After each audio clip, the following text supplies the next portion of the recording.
लगातार 12 साल से राहुल गांधी जी मैडम सोनिया गांधी जी को अपमान करने का जो प्रयास किया गया था झूठी केस में, आज वो सबके सामने हो चुका है। देखिए, माननीय न्यायालय के फैसला के बाद यह स्पष्ट हो गया कि जो कांग्रेस पार्टी कह रही थी कि नेशनल हेराल्ड में किसी प्रकार की कोई गड़बड़ी नहीं है। नेशनल हेराल्ड मामले को लेकर देखिए जो कांग्रेस के कार्यकर्ता है वो सड़कों पे हैं। तरीके से कांग्रेस के हमारे नेताओं को फंसाने का प्रयास कर रहे थे, इसलिए उनका पुतला जलाया जा रहा है, उनकी इस्तीफा की मांग किया जा रहा है। भारतीय जनता पार्टी के मुखौटे के रूप में ईडी और सीबीआई काम कर रही है। घंटों हमारे नेता को प्रताड़ित किया गया, पूछताछ किया गया। सोनिया गांधी जी की सेहत भी नासाज है, तब भी उनसे पूछताछ की गई। नमस्कार, आप देख रहे हैं संचित में हूँ आपके साथ अमृता पांडे। देखिए, नेशनल हेराल्ड मामले को लेकर जो है वो लगातार कांग्रेस के कार्यकर्ता जो है वो सड़कों पे हैं और प्रधानमंत्री नरेंद्र मोदी का पुतला जलाने का टोके। नेशनल हेराल्ड मामले को लेकर देखिए जो कांग्रेस के कार्यकर्ता है वो सड़कों पे हैं और प्रधानमंत्री नरेंद्र मोदी का पुतला दहन करने वाले गांधी के विचार जिंदा है, झूठ और जुमला शर्मिंदा है। बिहार कांग्रेस के द्वारा जो है वो बिहार कांग्रेस के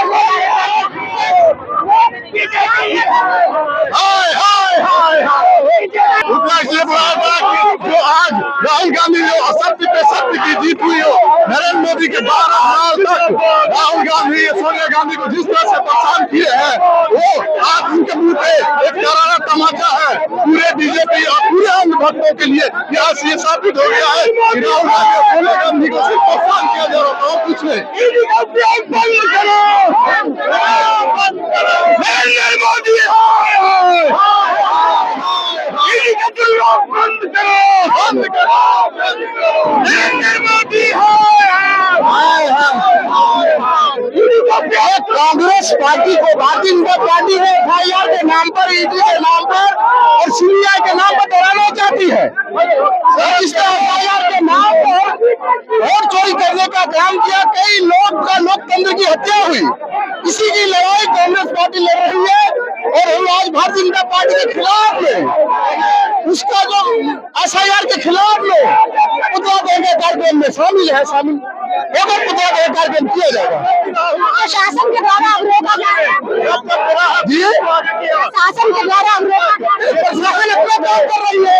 ये लोकतंत्र है, लोकतंत्र का अधिकार है अपनी आवाज को बुलंद करने के लिए।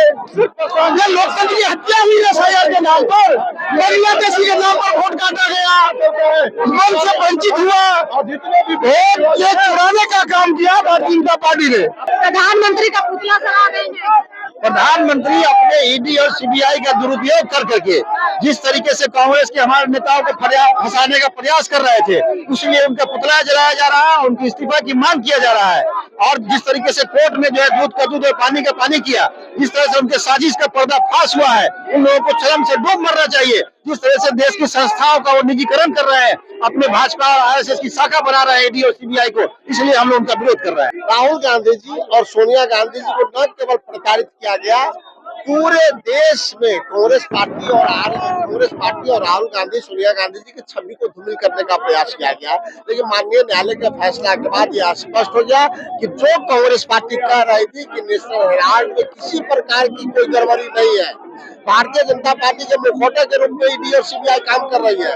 घंटों हमारे नेता को प्रताड़ित किया गया, पूछताछ किया गया। सोनिया गांधी जी की सेहत भी नासाज है, तब भी उनसे पूछताछ की गई और आज न्यायालय ने कहा कि नहीं, इस पे कोई FIR नहीं है, इसलिए यह केस एग्जिस्ट ही नहीं करता है। इसलिए माननीय न्यायालय के साथ गुंडा की पार्टी है, अब गुंडागर्दी उनका प्रशासन कर रहा है, लेकिन हम लोकतंत्र की लड़ाई लड़ते रहेंगे, उनके गुंडागर्दी से हम डरेंगे नहीं। चलिए देखिए किस तरीके से लोग जो है किसी भी दृष्टिकोण से कानून नहीं था, देखिए किस तरीके से जो है वो पुतला जलाया जा रहा है। साफ तौर पे देख सकते हैं पुतला दहन किया जा रहा है। आप साफ तौर पे देख सकते हैं किस तरीके से जो है वो जलाया जा रहा है। आप तस्वीरों में देख सकते हो। आज आप लोग पुतला दहन कर रहे हैं। जिस तरह से राहुल गांधी और सोनिया गांधी को 12 साल तक परेशान किया गया, 56 घंटा तक बैठा के उनसे जिस तरह से ईडी और सीबीआई के द्वारा परेशान किया गया, वो आज ये पता चलता है कि सिर्फ झूठे केस में उनको फंसाया गया और वो परेशान करने के लिए एक साजिश था, उनके चरित्र को गिराने का साजिश था और कुछ नहीं था। जो आज 12 साल के बाद जो ये न्याय है, उसमें जो भी ईडी और सीबीआई के उसमें अधिकारी होंगे तो उनको तो मालूम होगा ना कि केस होता है तभी इसका संज्ञान लिया जाता है, लेकिन उन लोग सिर्फ परेशान करने के लिए केस को आगे बढ़ाया जा रहा था। आज प्रधानमंत्री का पुतला आप लोग फूक रहे हैं। तमाम हथकंडों के बाद सच सामने आ चुका है। सच्चाई की जीत होती है और एक बार फिर सच्चाई की जीत हुई। लगातार 12 साल से राहुल गांधी जी, मैडम सोनिया गांधी जी को अपमान करने का जो प्रयास किया गया था झूठी केस में, आज वो सबके सामने हो चुका है। दिल्ली कोर्ट ने सार्वजनिक कर दिया कि जो ईडी केस लगाकर राहुल गांधी जी और सोनिया गांधी जी को फंसाने का प्रयास कर रहा था वो पूरी तरह से निराधार था और निराधार केस के खिलाफ आज कांग्रेस पार्टी सड़कों पर है और प्रधानमंत्री को ये संदेश देना चाह रहा है कि आप जितना कोशिश कर लो, राहुल गांधी कांग्रेस पार्टी डरने वाला नहीं है। आप लोग आगे जा रहे थे प्रशासन के द्वारा। प्रशासन का काम होता है रोकना, रोकते रहे। जहाँ कहाँ तक रोकिएगा, कहाँ तक रोकिएगा? प्रशासन सुरक्षा देने में फेलियर है, उसमें रोकेंगे नहीं। प्रशासन बलात्कारियों को रोकने में उसमें रोकेंगे, कहाँ तक रोकिएगा? कांग्रेस पार्टी सड़कों पर प्रदर्शन करेगी और आगे करती रहेगी। चलिए देखिए, कांग्रेस के कार्यकर्ता और नेता जो है ये सड़कों पे है और नेशनल हेराल्ड मामले को लेकर नाराजगी व्यक्त कर रहे हैं। आज प्रधानमंत्री नरेंद्र मोदी का पुतला भी जलाया जा रहा है और साफ तौर पे देख सकते हैं कार्यकर्ताओं में और नेताओं में काफी नाराजगी है। फिलहाल के लिए इस खबर में इतना ही। धन्यवाद।